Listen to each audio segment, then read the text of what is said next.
سروک پرلمان عربان احمد الجروان داخواست جی کمارین عربی کر که هیزن برافانیا آشتی بشینن سوریای و چیکرنا کنگره کی دانستاندنا ناورا سوریان دا چه ببه. جبو دیتنا چاره سریه که جبو پرزگریکا سوریای. احمد جروان کنگره کی روزنامه‌وانی ده لکمکار عربی روزا دوشنبه و پشتی که کمیتا کارین درو و اولهیا نتوی کار خواه بداوی کر احمد جروان گوت ام بانگ لهمو کمارین عربی دکن که هیزن عربی جبو برافانیا آشتی سوریای بکن و پیشکشکرنا آلیکاریان جه باجارن دور پیچگیری و وکرنا دور پیچگیرن جه سروان باجاران و گوت ام نجه کی یاسایی نه لی ام دنگ جواکا عربی دگهینن و ام دسته وردان بیانی لی سوریای رد دکن نخواسم جه آلیه وان کمارن که آلیگرین اسرائیلی نه هروها دخواست کمکار عربی کر که کمارک عربی هر دو آلین شرد سوریای ده لجم خواه مهوان بکه ده دمکه ده گو هولدان ناف دولتی ده وی درباری ده چی برهم ندایه. جروان ده درباری داخویانین امریکا ده جی گوت اف داخویانین امریکا ده درباری سوریای ده شرمزاریه کشبو مروواتی کشبیلی دلشوتاندنا خواب سوریای نکریه.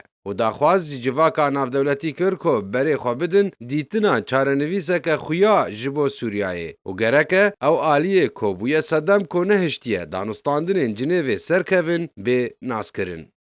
حسین شاکر، آرک